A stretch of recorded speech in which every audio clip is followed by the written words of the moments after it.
Between 1910 and 1970, nearly 6 million African Americans packed their belongings and boarded trains heading north. They were leaving behind a difficult life in the Jim Crow South. Some carried suitcases, some carried nothing at all, but all of them carried hope. If your family has Southern roots, there's a good chance your own ancestors were part of this incredible journey. Today, I want to show you how to trace their footsteps and how this history might connect to your own family tree. Life in the South was not easy.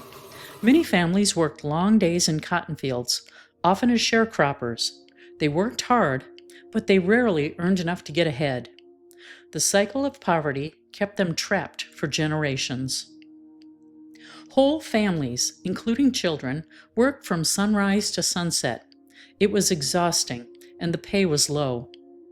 On top of poverty, they also faced unfair laws and racism. Schools, jobs, and even drinking fountains were segregated. For many families, daily life was not only hard, but also dangerous.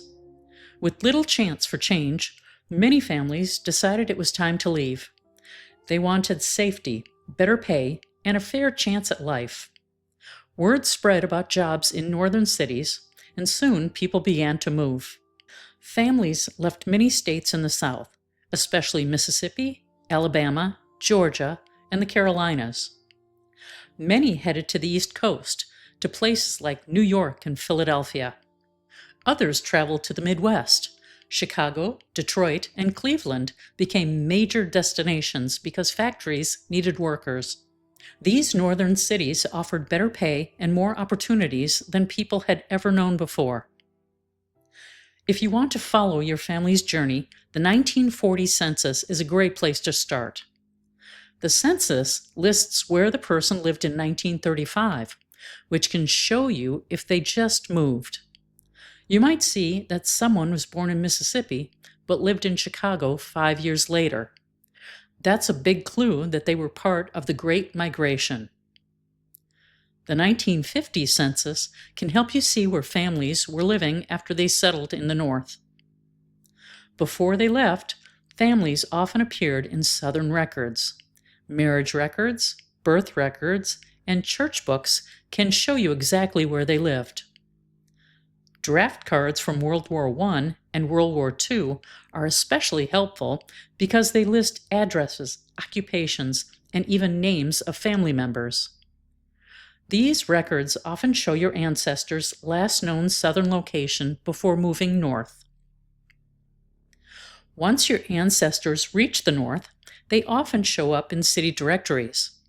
These books list names, addresses, and jobs. You can watch their journey from one street to another and see how their lives changed over time. Many families lived with relatives at first, or in neighborhoods where people from their home state had already settled. Draft cards created in the North can also confirm when and where someone arrived. The handwriting on these cards often reveals new addresses and jobs. Factories, steel mills, and car plants hired thousands of new workers. These jobs helped families earn enough money to start new lives, buy homes, and build stronger futures. Newspapers from these northern cities can also help you trace your ancestors. You might find wedding announcements, church news, school awards, or obituaries. These little details help bring ancestors to life. By the 1970s and 1980s, many African American families began moving back south. They wanted to be closer to relatives or return to the places their parents and grandparents once called home. If you have relatives born in northern cities but buried in the South, this may explain why. You can map your family's journey by combining all these clues. Start with where they lived in the South. Then look at the train routes that led to northern cities. Then mark where they first lived in the North.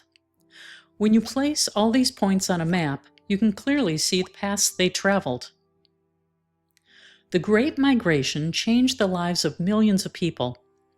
It took courage to leave everything behind and start over.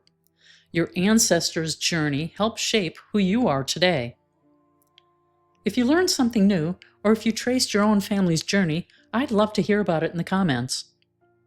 And if you enjoy stories like this, don't forget to subscribe to my channel for more history, more discoveries, and more ways to connect with your past. Well, that's it for today. Thank you for watching. Good luck with your research, and I'll see you in the next one.